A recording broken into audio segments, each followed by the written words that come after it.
All right, welcome to the Lions Share podcast where we talk family, faith, football, finance, and fun. I'm your host, Mitch Lyons, and this episode, as always, brought to you by MitchLyonsWealth.com. Go there and check it out. Hey, subscribe, like if you enjoy this broadcast. We'd love to share future episodes with you, so please be free or please feel free to do that and share with your friends. Today's guest coming on short notice, and I much appreciate it. But with the draft coming up, I thought I would have former Steeler general manager Kevin Colbert on.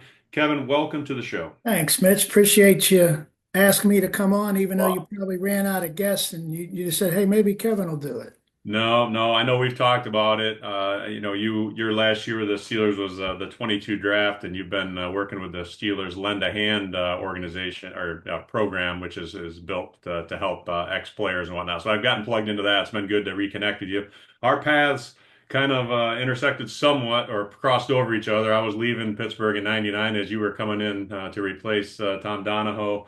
And I know we chatted a little bit. My dad's who's passed on now, but his wife actually taught in Clarkson and taught your kids evidently back in the day. So that was the original common denominator. But and she'll be great. She'll watch this. I know that Kathy. She'll want to watch your interview. So, but Awesome. Now, yeah. what years was she teaching there, Mitch? Oh man, she probably retired probably around that time actually. So Yeah, yeah. So that maybe was a great school system, great little town. yeah. I've got some friends down there. So.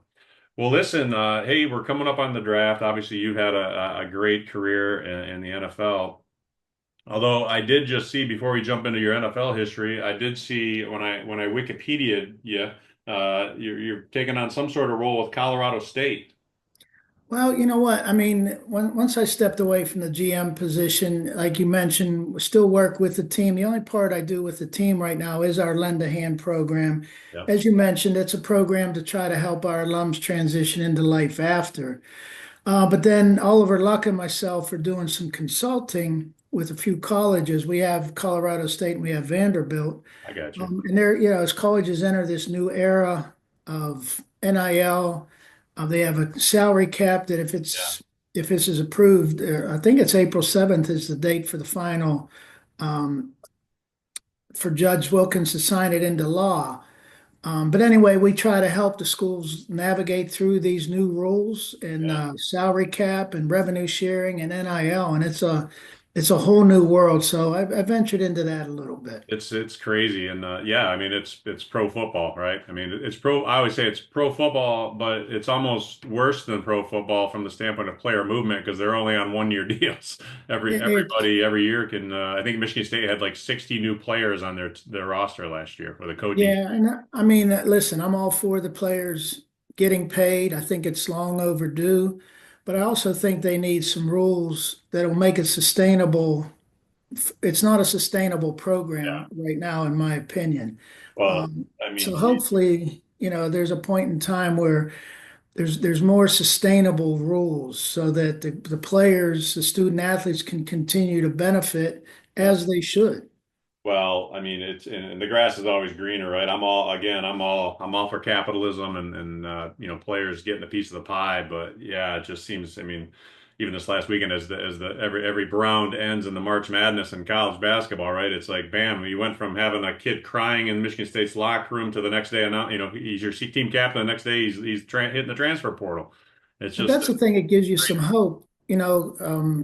Obviously your alma mater lost over the weekend, but previous to that, the big game they won and all the players, Coach Izzo's doing his interview and all the players are around them, Yeah. around him, hugging him, laughing, just so excited about the win. It just reinforces the goodness of the college athletic world. And, none of those players were thinking about money. None of those players were thinking about next. They Yeah. were all just enjoying the moment. And I still will hang on to that. Yeah. Well, yeah, it's just it's good in a lot of ways, but it's unfortunate in a lot of ways too. So, but anyway, so let's go back to your NFL career and obviously for me as a former player, when summertime rolls around, it always feels kind of weird like I should be getting ready. Even now still I still have dreams and stuff and I feel like I should be heading to camp and I it's crazy, man, because it's been how many years? A lot of years.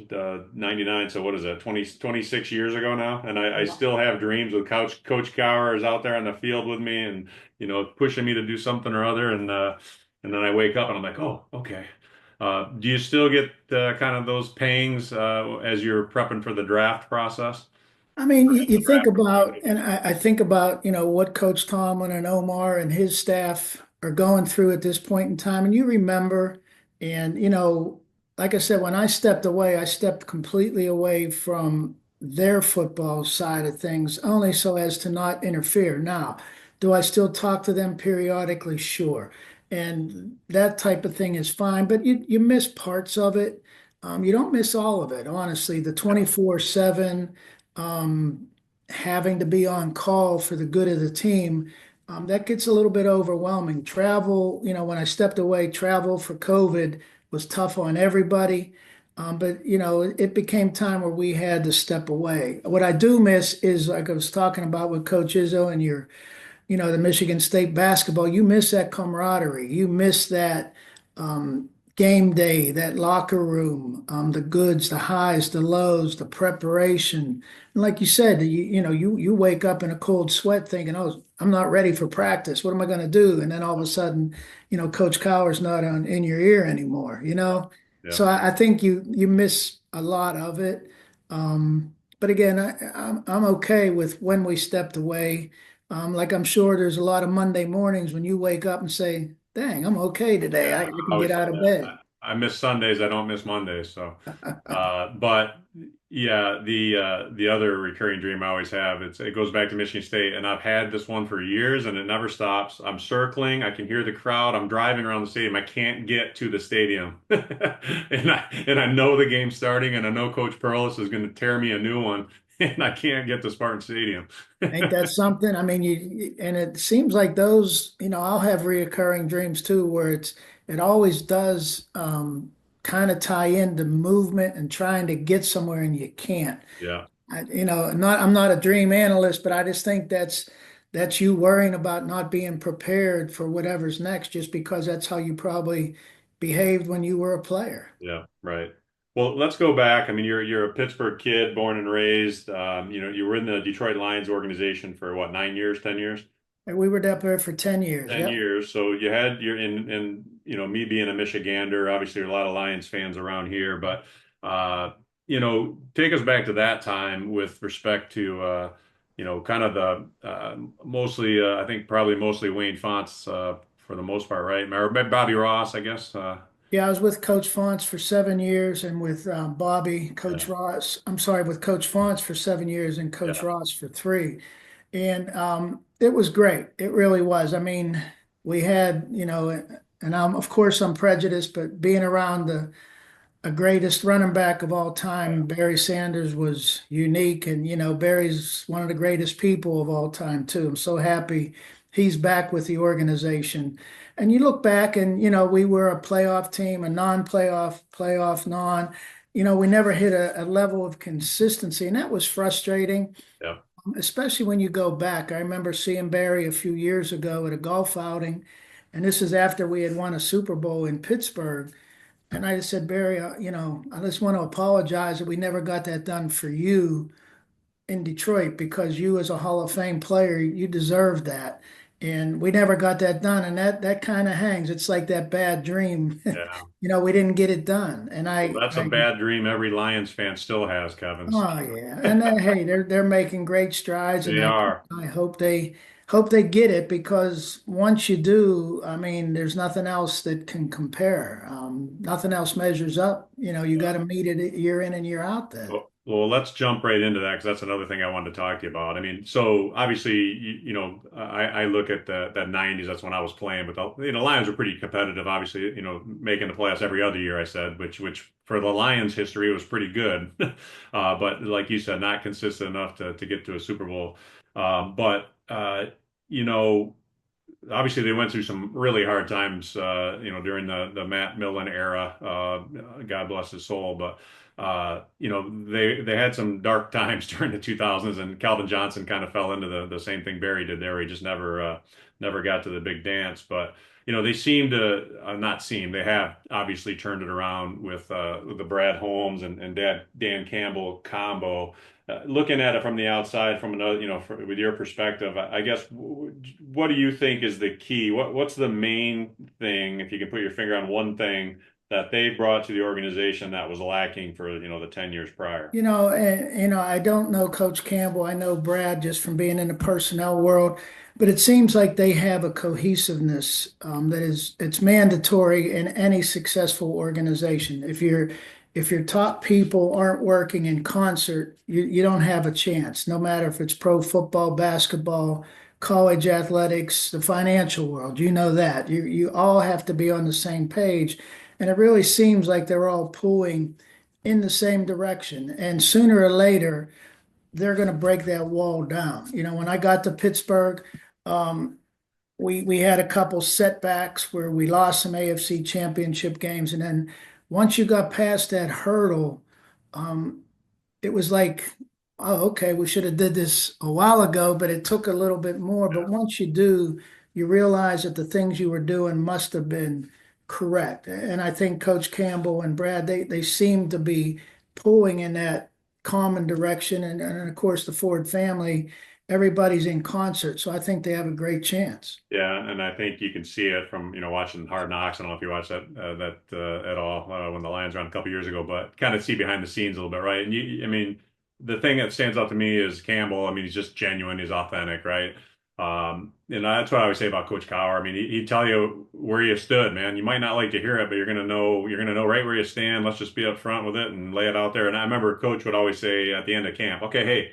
All the battling for positions, we've handled that. Now it's time to accept your role and let's pull on the same end of the rope and get this thing done.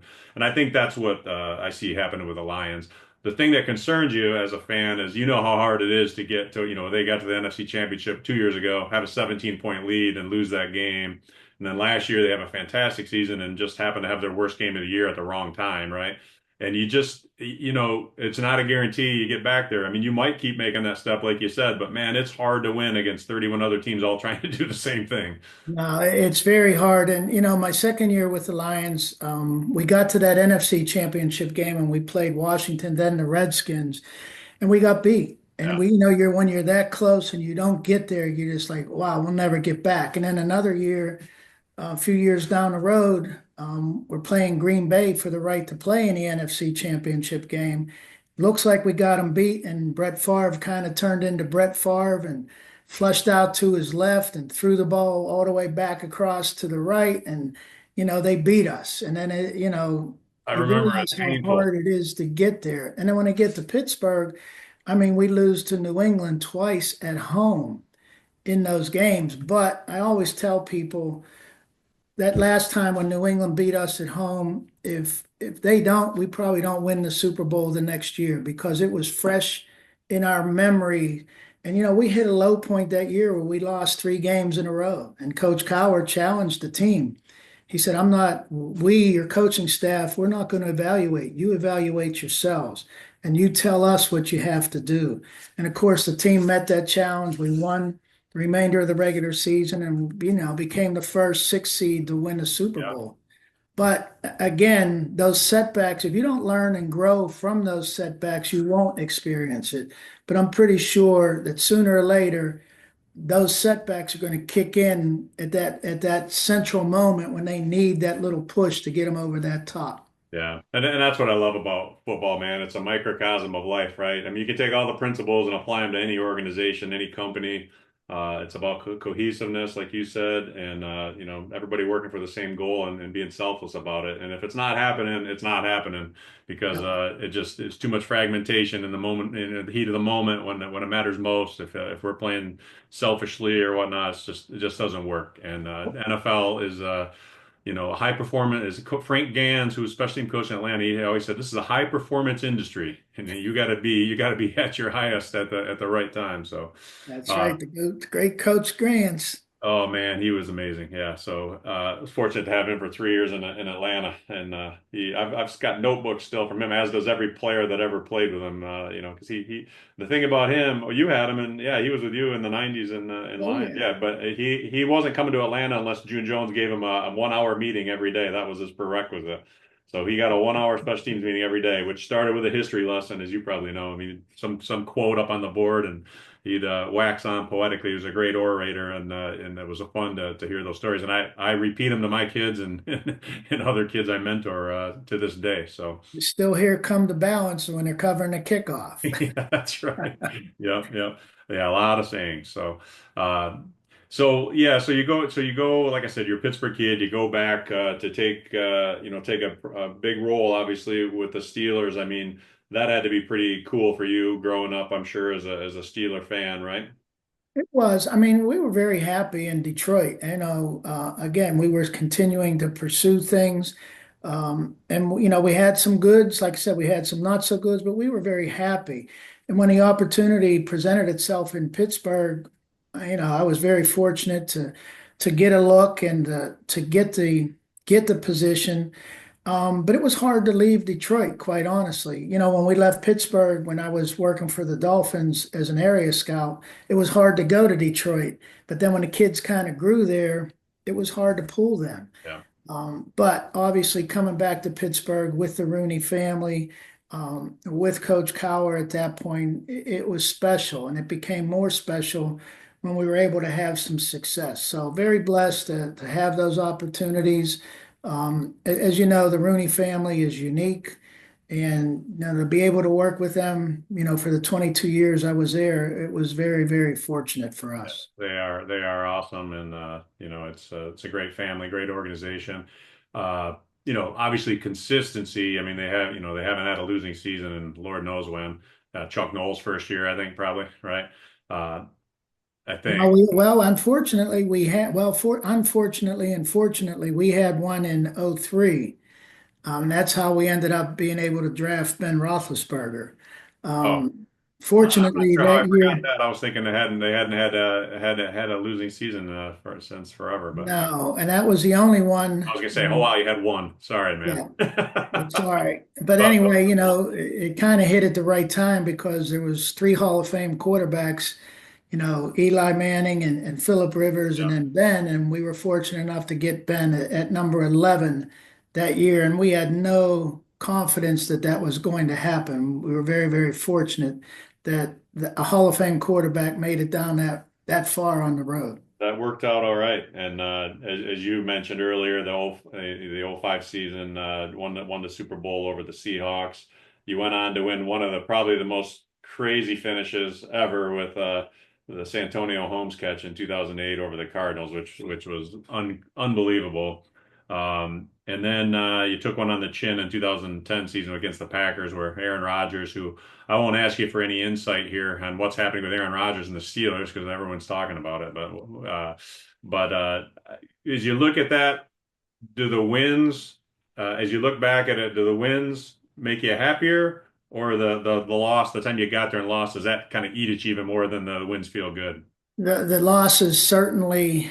Um, you don't remember the wins as much. You And don't. unfortunately, the loss was the last time we were there, Yeah. and it was tough. Yeah. And the worst part about that, as we referenced earlier with Barry Sanders and not getting it done for Barry, that season, Willie Colon, who was our starting right tackle, tore his Achilles in spring workouts, and he was done for the year.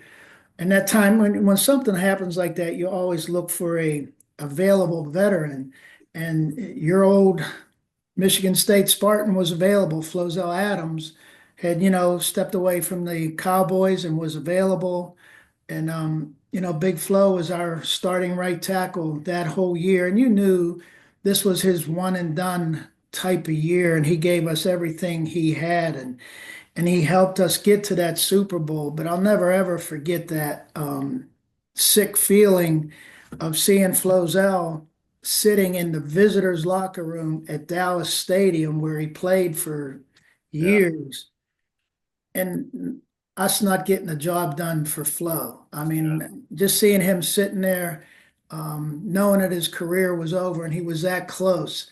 You just don't forget that. I mean, you Yep. remember the excitement and Santonio making a great play, or Hines Ward making a big play from Antoine Randall L, or Willie Parker setting a Super Bowl record, or James Harrison, one of the greatest Longest plays, if not the interception. greatest defensive play Yeah. in Super Bowl history. You remember all of that, but that loss, when you're on the wrong side of the confetti, it never goes away. It's true. I asked it. It was a rhetorical question because I knew the answer, just being a competitor myself. But I'm still not over my daughter's state semifinal loss in her senior year, where the team Bloomfield Hills banked in kind of a lucky shot to send it to overtime and then beat us. Oh, painful. I still can't get over it. It But is because yeah, I mean, especially when you've been on that celebratory side, yeah, you want that for them, and yeah. you don't care. I mean, not that you don't care about yourself, but you've been there, you've done that. It feels great, but boy, you want your kids to, you want the guys that haven't done it, you want them to experience it, and when it doesn't happen, it hurts. Right, right.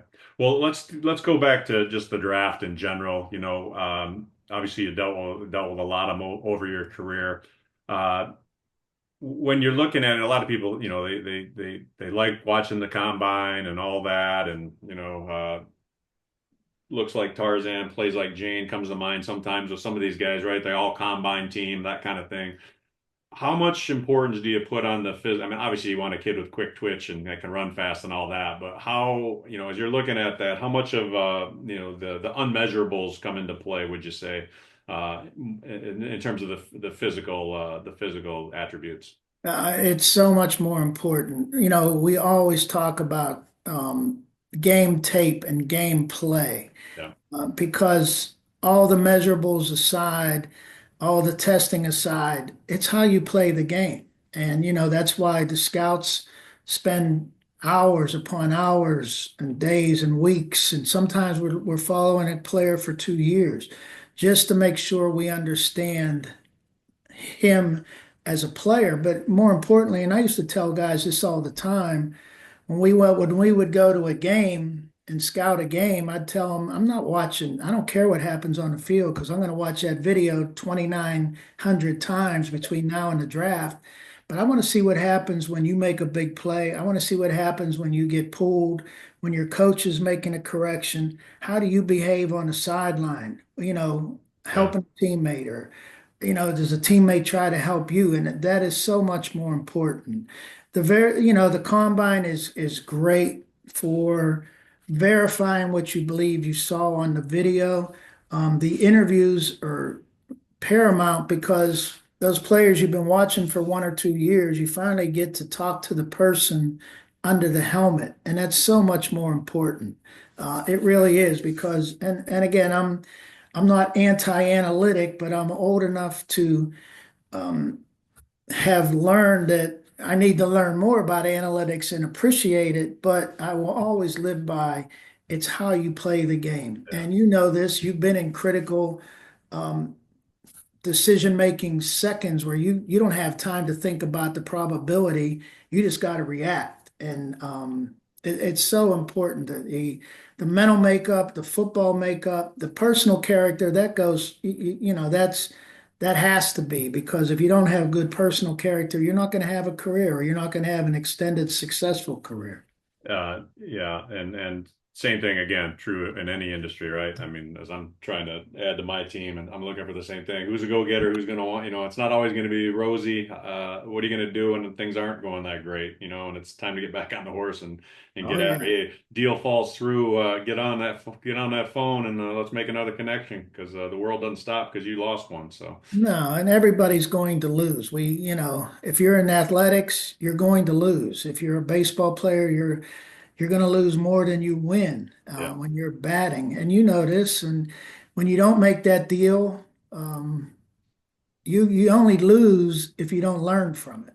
exactly. Because if you don't, we're all going to lose. So you better learn so that you can maybe avoid that loss in the future.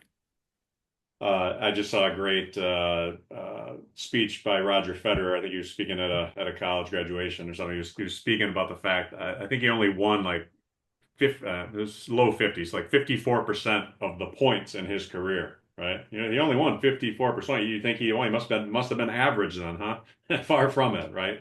Oh, You just it's a small fine line between winning and losing, and being able to execute at the right time. And he wasn't percentage wise that much better than all the people he played over the course of his career, but he was when it mattered, right? yes, and that's where it gets back to who gets it done at the critical times. Yeah. And again, a combine 40, that's not going to measure that. Um, Thank goodness, Kevin, because I wouldn't even been in the NFL. My oh, my kids, one of my sons unearthed my combine stats, and he was sending them out to the family. He was making fun of all my stats because they were in the bottom couple on pretty much on everything. And I yeah, said but the you funny thing ended is, up guys, out of that whole list, I think only about two or three of those guys played longer than I did. right. And that's, I mean, that's what you got to look for the commonality of folks like yourself. What was in you that made you be a successful NFL player? Yeah, And we try to study that all the yeah. time. We'd go back on, what we hit on and what we missed on, and what's the commonality of that person that makes it. And we try to identify that as Yeah. you moved into the next draft. I didn't wow anybody with my 40, but I always loved the story in Atlanta, like well, our weight coach Tim Jorgensen, he was telling the story. He goes, "Yeah, well, when we drafted Mitch, he said, yeah, we had some concerns about his speed, so we got Coach Perlis on the line, a conference room, everybody's sitting around, and Coach, we have some concerns with speed, and Coach Perlis told him, if you're looking for a track guy, he's not your guy. If you're looking for a football player, he's your guy." So, Exactly. And that's what it'll always come back to that. Like I said, no disrespect to the analytic world. I understand it. I'm sure you have to use certain numbers in your profession now, and that's great, but it's always going to come back to who can do it at the critical moments. So when you look back, we'll stick with the Steelers here. As you look back, obviously you had some top picks. Cam Hayward, TJ, Le'Veon. You've had a number of top picks that obviously played out pretty well for the organization. Who are some guys that maybe were lower round, or even free agents coming out of college that you look back on and kind of look at those as a bit of a jewel in your crown, that for on finding them under the surface maybe. Well, we had two draft picks that were taken in the seventh round. Brett Kiesel was taken in the seventh round out of Brigham Young. Of course, Brett was turned into a Pro Bowl player who was a starting defensive end for us. And then Kelvin Beachum, and Beach is still playing. And Beach was that year we had four seventh round picks, and he was the fourth of the seven. He was the Wow. fourth of that group. And Beach was an undersized left tackle out of SMU. And we tried him because he's a very smart kid. He graduated, had his master's.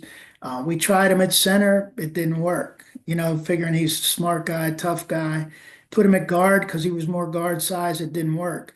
Pushed him back out to left tackle. And, in a 6'2" frame, he could still get it done because he understood spacing and all that. Yeah. But those two stick out. And of course, we always talk about the free agents that make it. And, Willie Parker, who we talked about earlier, out of North Carolina. When we signed Willie, I was like upset because we had other running backs rated higher, but we come to an agreement with Willie, and after the draft, it's all frantic, and we're fortunate we did because Willie Worked out Willie was he only had 242 yards as a senior because he played in a three-way rotation because he okay. had a fumbling habit at North Carolina.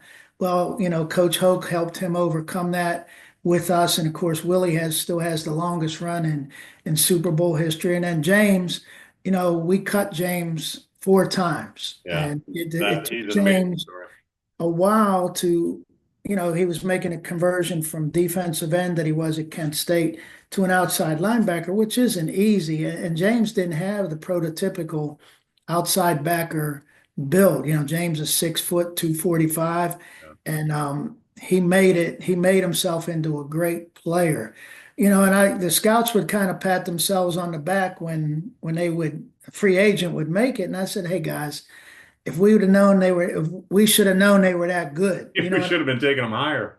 Exactly. So I mean, and that goes both ways. I'm just kidding, but you know, it's true that the real credit for those late round picks or free agents that make it, it goes to those players because they have something in them that we didn't quite identify, that made them into, winning NFL players.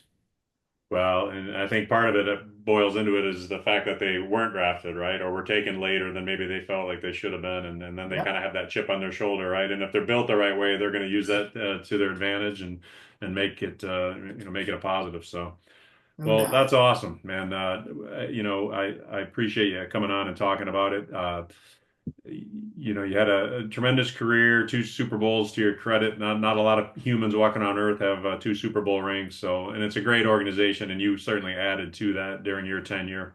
And appreciate you coming on the show, and hopefully we can get you back in the future. I appreciate that, Mitch, and congrats to you for continuing to build your career after football. And, again, with the Lend a Hand program, we try to help gentlemen navigate that next step, and you've done a great job, and I know you'll continue to do that. Well, I appreciate it, and I thank you for running that. It's been a great thing to get plugged in with, and see some guys that I haven't seen in a while, and meet some new folks too. So I look forward to continuing on with that with you. So, well, listen, God bless, and enjoy. You got little grandkids? They close to you? Oh yeah, we got 9 of them, and 6 of them are here. Okay, So nice. yeah, Well, we get to spend a lot of time. that's awesome. Well, enjoy the family. What matters most. Super Bowls are great, but it's all about family, man, and health. So stay healthy. Stay being a good grandpa. You too. Now, take care, Mitch. Good seeing you. Again, folks, this episode brought to you by Mitch Lyons Wealth. Like, subscribe, and share the Lions Share with your friends. Take care.